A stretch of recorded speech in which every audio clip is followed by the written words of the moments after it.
하면서 같이 한번 인사 나누도록 하겠습니다.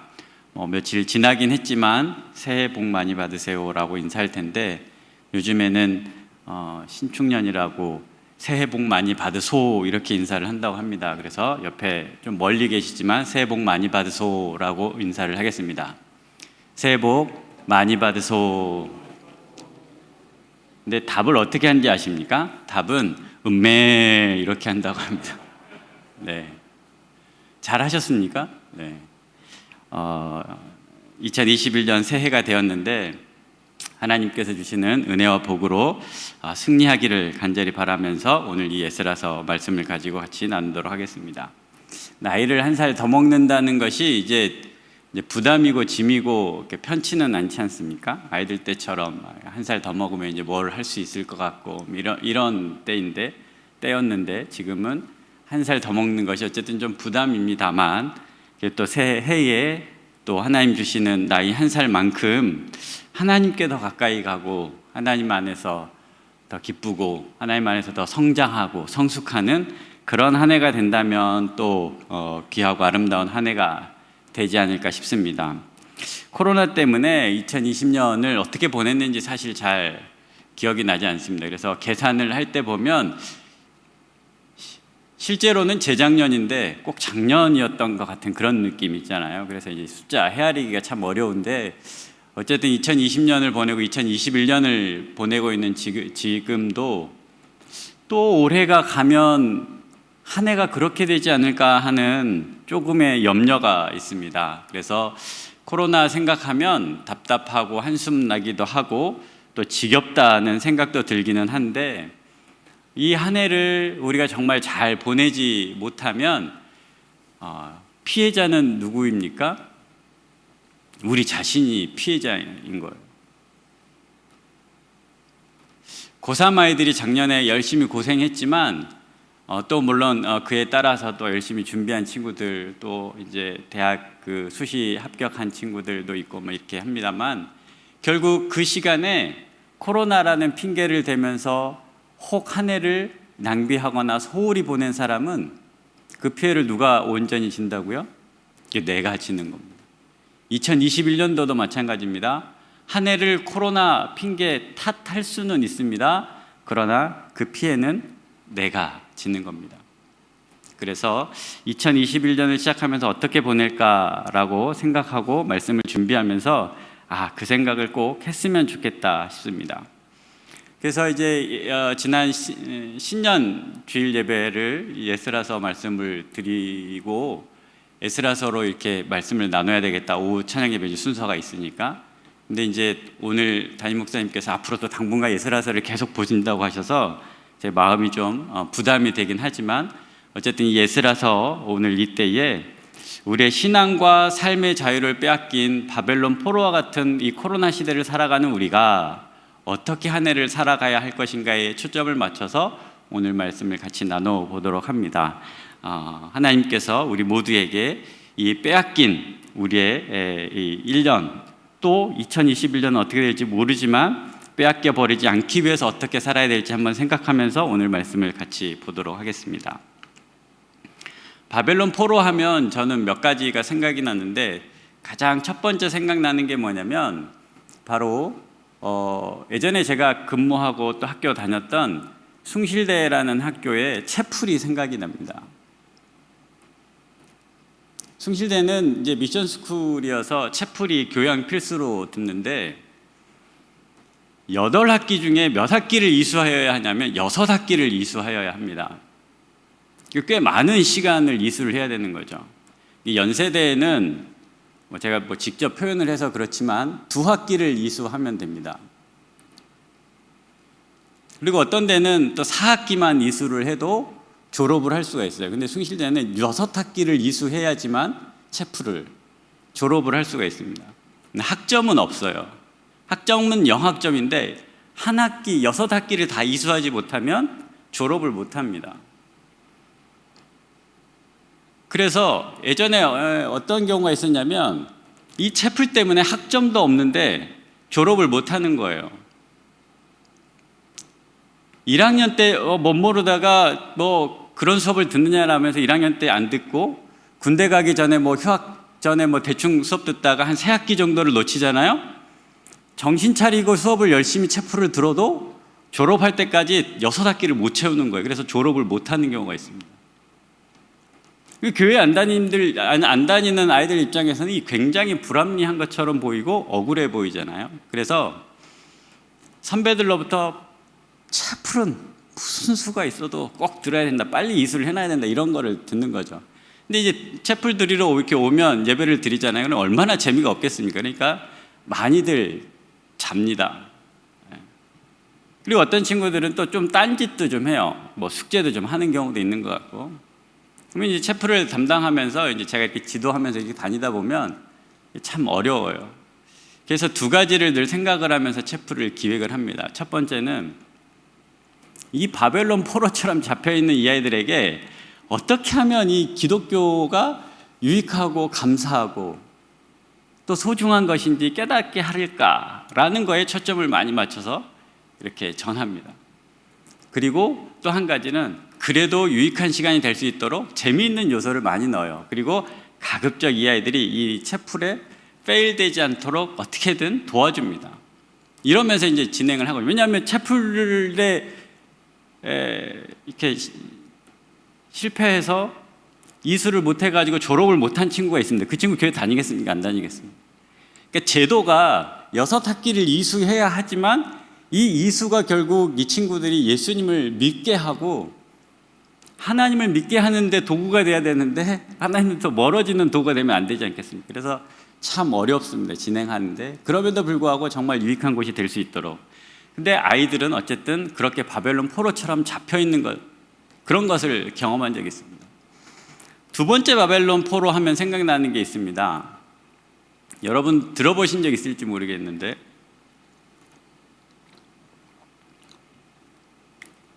옛날 꽁트에서 나왔던 거예요. 다들 이불 개고 밥 먹어, 이런 노래 혹시 들어본 적 있습니까?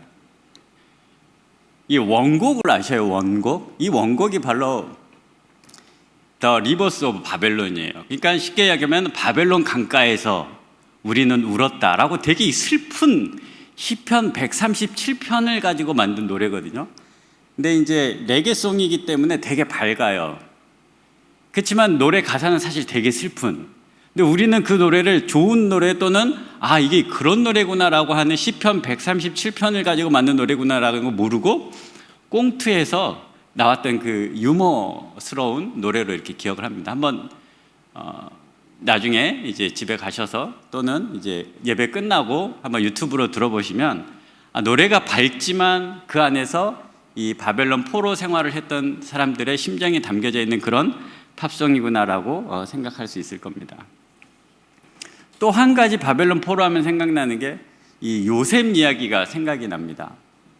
바벨론 포로의 이스라엘 백성들은 어떻게 살았을까를 생각해 보고 이렇게 살아야지라는 생각을 하게 되는데 요셉이 그렇습니다. 실제로 요셉이 이 애굽에서 생활 중에 그 어떻게 형들에 대한 분노나 원망 또는 하나님께 대한 그런 어떤 안타깝고 속상하고 절망적인 그런 마음이 왜 없었겠습니까? 그런데 성경은 그런 원망이나 불평보다는 이 요셉 스스로 그 자신의 억울한 노예 신세 또는 감옥에 있는 신세를 원망하기보다는 열심히 산 것처럼 보여요. 분명히 낯선 나라, 낯선 언어, 낯선 환경, 낯선 신분, 낯선 옷, 이와 같은 정말 불편하고 힘든 상황이었을 텐데도 어떻게 그 집에서 그 주인의 사랑을 받을 수 있었을까? 감옥에 가서도 분명 억울하고 내가 하나님 보시기에 어떻게 악을 행하랴라고 악을 행하지 않았음에도 불구하고 악을 행한 사람이 간 감옥에 갇혀서 그는 그 간수의 마음에 들었을까? 이것을 생각해 보면 그가 그 자리에서도 하나님의 인도하심을 따라 거룩함을 위하여 하나님 주신 형통함을 바라보며 살았지 않았을까 생각해 봅니다. 이와 같은 요셉의 신분에 있는 사람이 우리나라에도 있습니다. 자산 정약용이라는 분이신데 이분도 유배 생활을 길게 했습니다. 유배 생활을 길게 하면서 그 자식들에게 쓴 편지에 보면 이런 내용이 있습니다. 너희들에게 세 가지를 당부하는데 그 세 가지가 뭐냐면 바로 패족끼리 무리를 지어서 지내지 말 것. 그러니까 패족, 즉 죄인된 신분으로 유배된 그런 가족들을 전체를 이렇게 패족이라고 부릅니다. 왜냐하면 벼슬길에 갈 일이 없고 죄인들의 집안이기 때문에 당연히 그 양반들이 안 껴주지 않겠습니까? 그러면 양반인데, 상민도 아니고 양반이긴 한데 패족이어서 어울릴 사람들이 패족밖에 없는 거죠. 그래서 꼭 그들에게 그들과만 어울리지 말 것. 두 번째로는 양반의 신분이지만 과일과 채소를 키우고 뽕나무를 심어서 가난을 면하게 할 것. 그리고 세 번째로 벼슬을 하지 못하더라도 벼슬하는 사람처럼 나라와 세상을 위해서 살 것, 그리고 이렇게 살기 위해서는 꼭 책을 읽을 것, 이것을 당부를 했다고 합니다.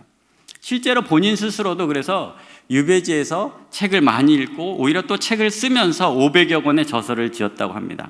그가 스스로 이와 같이 글을 쓴 이유를 이렇게 설명합니다. 내가 이렇게 살지 않으면 먼 훗날 후대 사람들이 나를 그 사헌부의 재판 기록만 보면서 나를 죄인 취급하고 죄인으로 기억할 것이 아니냐 라고 이렇게 생각하면서 자기의 시간, 자신이 유배했던 그 긴 시간들을 그렇게 낭비하거나 헛되이 보내지 않고 자포자기하지 않고 소중하게 여기면서 자기를 다듬어갔다는 이야기입니다. 오늘 이 2021년을 살아가는 우리도 바벨론 포로와 같이 코로나 시기를 살고 있으면서 무엇을 하지 또는 무엇을 했지라고 떠올릴 때 가치 있고 소중한 것으로 우리의 시간들을 보냈었다라고 말할 수 있고 고백할 수 있고 실제로 그렇게 살면서 보람 있는 삶을 살 수 있기를 간절히 소망합니다. 지난 해 떠올리면서 내가 그때 코로나 때문에 아무것도 못했어, 신앙생활도 못했어, 또는 뭐 여행도 못했어, 또는 내 가정 형편이 어려웠어, 이런 안 되는 거, 어려운 거, 부족한 것만 기억하는 것이 아니라 그때 그럼에도 내가 무엇을 했어 라고 고백할 수 있는 우리 모두가 될 수 있었으면 좋겠다는 것입니다. 작년에 저희가 코로나 극복을 위한 200일 온가족 성경 통독을 했습니다. 지금까지 몇 명이 통독했는지 사실 정확하지는 않습니다. 왜냐하면 통독한 사람이 다 교회에 얘기한 건 아니기 때문에 그렇습니다. 그래도 이제 작년에는 선물을 준다고 해서 갑자기 신고가 많이 들어왔어요. 성경 통독을 했다고. 그래서 처음에는 300명 정도 하리라 생각하고 예산을 짰습니다. 없던 예산을 막 모아서 짰어요. 300명 정도 될 거라고. 왜냐하면 12월 둘째 주까지인가 150명 정도 됐었거든요. 그래서 이제 한 2주 남았으니까 한 150명 정도 그래도 더 할 수 있다 싶어서 300명 생각을 했는데 웬걸 한 주에 160명 뭐 이렇게 신청을 하는 거예요. 그래서 갑자기 400명분, 그리고 또 좀 더 넘어서 이제 모자라는 거는 그냥 가정수별로 계산해서 주자 이렇게 이제 좀 정리를 했습니다. 그래서 계산해 보니까 442명이 주보에 올려졌어요. 감사하죠. 그래서 제가 이 정도 숫자면 얼마 정도 될까 계산을 해보려고 저희가 말씀 대행진 할 때 1회 이상 읽었던 분들이 몇 분인가 숫자를 세보니까 758명이더라고요. 그때 온 성도님들이 그래도 물론 이제 완독은 못하더라도 열심히 성경을 읽었던 한 해 말씀 대행진 때 일동 이삭 하신 분들이 758명이었어요. 근데 442명이었으니까 참 많이 읽은 거지 않습니까? 그래서 참 감사했었던 것 같습니다. 성경 통독을 해서 내 이름이 주보에 올라가고 내가 어떤 선물을 받았고 이런 것으로 그것도 보람 있고 가치 있는 일이지만 작년 코로나 시기를 보내면서 내가 할 수 있는 일들 중에 하나가 말씀을 읽는 것이라고 조용히 급하게 200일이었으니까 사실 급한 거였거든요. 200일 동안 읽으려고 열심히 다름질한 것에 대해서 박수와 격려를 보내드리고 동시에 그 시기를 보내면서 말씀 속에서 주셨던 은혜가 있었으리라고 생각됩니다. 내가 단순히 일독했던 것으로 그치는 것이 아니라 그때 주셨던 말씀을 다시 한번 잘 생각해보고 또 올 한 해도 새롭게 시작한 말씀 통독 가운데 다시금 이 어려운 시기를 보내면서 주시는 하나님의 마음을 깨닫고 하나님 앞에 더 가까이 나아가는 그런 한 해가 될 수 있었으면 좋겠다는 것입니다. 오늘 에스라 3장도 보면 어떻게 보면 이와 같은 상황입니다. 에스라 3장 1절을 같이 한번 읽어보겠습니다. 오늘 본문 에스라 3장 1절입니다. 같이 읽겠습니다. 시작. 이스라엘 자손이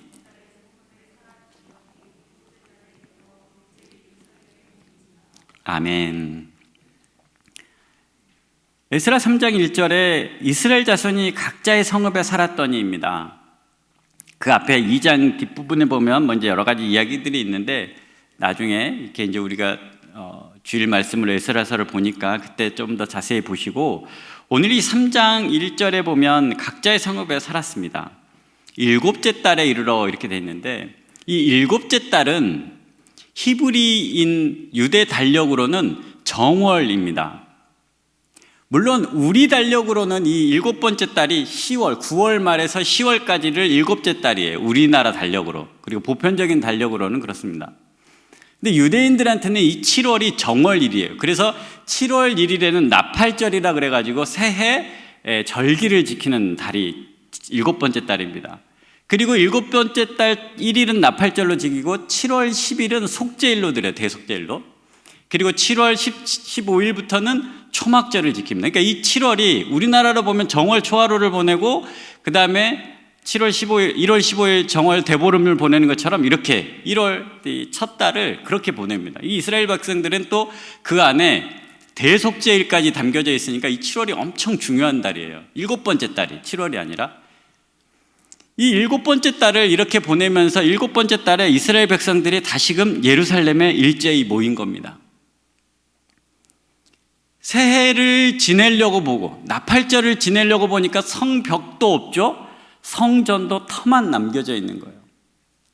그래서 급하게 제단을 하나 만들어 놓습니다. 그러니까 이 제단이라고 하는 것이 어느 정도 수준이었을지는 모르지만 급하게 제단을 만들어요. 급하게 제단을 만들어서 거기서 제사를 드립니다. 번제를 드리고요, 나팔절을 지키고, 그리고 대속죄일들을 지키고 3절 4절 읽어보면 초막절까지 지킵니다. 그래서 7월 이 정월을 예루살렘에서 계속 보내는 거예요. 원래 각각의 성읍에서 살고 있는데 이 시기에 그들이 포로로 돌아온 그 다음 해에 모여가지고 제사를 드리면서 자신들이 포로 생활했던 것을 떠올리고 또 앞으로 어떻게 살아야 하며 우리가 포로 기간에 어떤 것을 최우선으로 삼아야 할지를 생각하면서 이 3장을 시작하고 있다는 것입니다. 이 3장을 시작하고 있는 이 이스라엘 백성들을 오늘 이 성경의 본문에서 한 가지 재미난 것을 통해서 우리가 기억해야 될 것이 있습니다. 그게 뭐냐면 이 포로에서 귀환하였던 이들이 이 날을 지키면서 이 날에 지키는 형편을 먼저 알아야 됩니다. 그 형편이 어떻느냐? 3절에 보면 이렇게 되어 있습니다. 무리가 모든 나라 백성을 두려워하여 제단을 그 터에 세우고 그 위에서 아침 저녁으로 여호와께 번제를 드리며, 이렇게 기록하고 있습니다. 성경은. 근데 사실 무리가 모든 나라 백성을 두려워하여 제단을 그 터 위에 세우고 이렇게 돼야 되는 게 아니고, 무리가 모든 나라 백성을 두려워하여 제단을 쌓지 못하고, 사실 이렇게 부정문으로 나가야 돼요. 왜냐하면 무리가 모든 나라 백성을 두려워하고 있기 때문에. 그래서 이 문장이 조금 애매해서 다시 찾아보니까 표준 세번역 이렇게 되어 있습니다. 그들은 그 땅에 사는 백성들이 두렵기는 하지만, 영어 NIV 성경을 보면 despite, 즉 그럼에도 불구하고, 그리고 이 문장의 주어는 어떤 사람들이 아니라 두려움 자체가 주어입니다. 그래서 원래 이 문장은 그들은 그 땅에 살고 있는 모든 나라 백성이 두려움에도 불구하고 제단을 그 터에 세우고, 이렇게 해석이 되어야 된다는 거죠. 그러니까 이스라엘 백성들이 정월을 맞이하여 예루살렘에 모여서 제단을 쌓고 그렇게 긴 이 명절 기간까지 보내려고 보니까 그들의 놓고 온 처소, 집, 그리고 그 집의 여러 가지 상황들, 주변 환경들이 꽤나 자신들을 짓누르고 자신들을 두렵게 하고 있는 상황인 거죠. 그래서 무리가 그 모든 나라 백성들, 자신들의 상황, 형편을 바라보는데 그것이 엄청 두려웠습니다. 그럼에도 불구하고 그들이 제단을 쌓고 이 정월을 보내고 있는 것으로 오늘 본문은 기록하고 있다는 것입니다. 코로나 상황 가운데서도 마찬가지고, 주변의 여건들이 이스라엘 백성들을 둘러싸고 있는 여건들도 마찬가지고, 우리가 꽤나 어렵고 두렵고 염려 가운데 있을 수 있고 걱정 가운데 있을 수 있지만, 그들은 그 상황에도 불구하고 하나님 앞에 제단 쌓는 것을 시작하였고, 그리고 그것이 혹 누추하고 부족해 보일지라도 그 자리를 지키는 모습을 오늘 본문은 기록하고 있다는 것입니다. 어떻게 보면 바벨론 포로 생활을 경험했기 때문에 가질 수 있는 믿음이고, 가질 수 있는 용기이고, 가질 수 있는 담대함이라고 생각됩니다. 그래서 저는 코로나 시기도 마찬가지일 거라고 생각합니다. 이 시기가 지나가고 나면 그때의 나의 그와 같은 삶의 모습과 믿음의 모습과 생활의 어떤 모습 속에서 하나님을 기억하고, 또 주변 환경, 또 다른 여건, 다른 두려움, 다른 염려에도 불구하고 하나님을 예배하고 하나님을 찬송하고 하나님을 기뻐하는 일에 내가 쓰임받는 데서 감사하는 삶을 살 수 있었으면 좋겠다는 것입니다. 그래서 지금 우리의 이 형편, 상황 때문에 핑계대거나 그것 때문에 스스로 너무 많이 위축되기보다는 하나님을 기억하면서 하나님을 찾는 우리가 될 수 있었으면 좋겠다는 것입니다.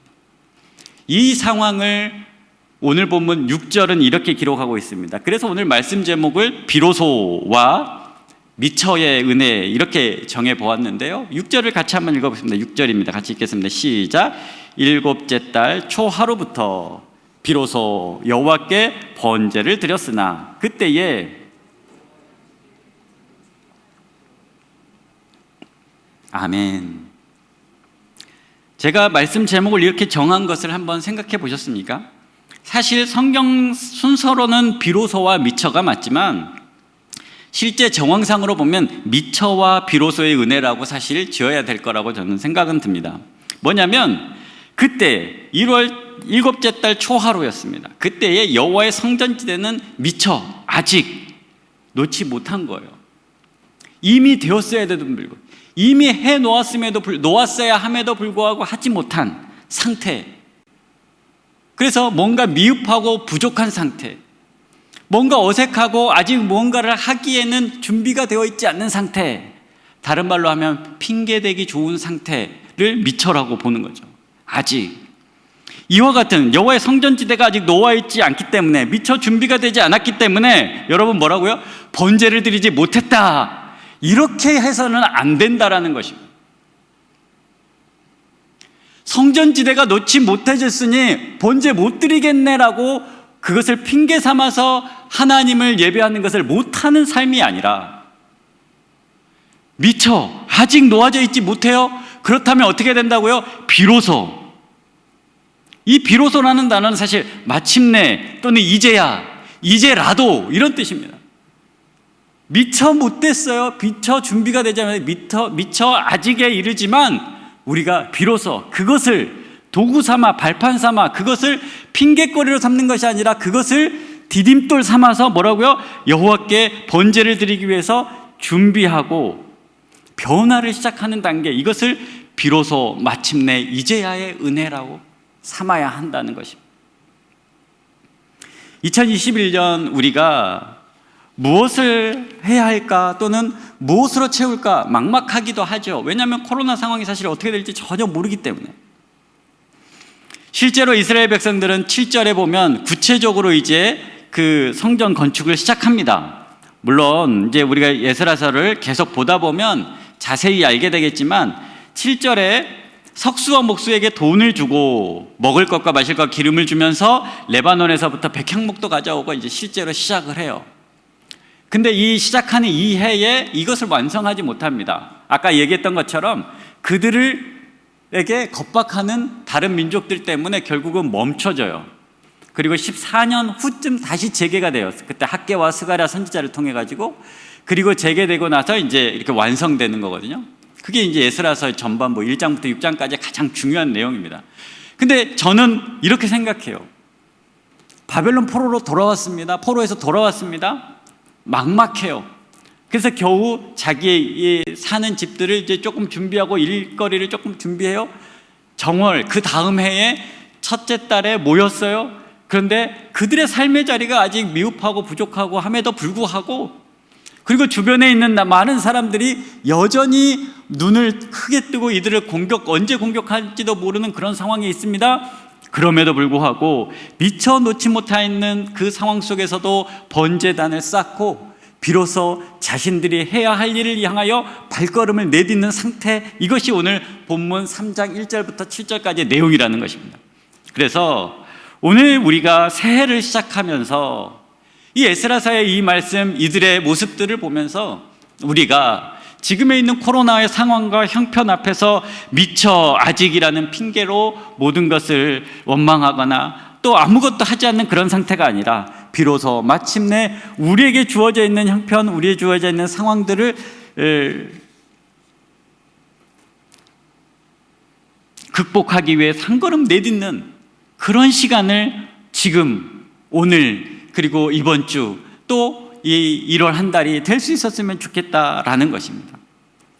하나님의 말씀을 붙잡고 상황과 환경은 아직 거기까지 이르지는 못하지만 무언가 보여지지도 않고 좋아질 것처럼 보이지는 않을지 몰라도 우리 이스라엘 백성들을 바벨론 포로에서 갑자기 회복시키신 하나님,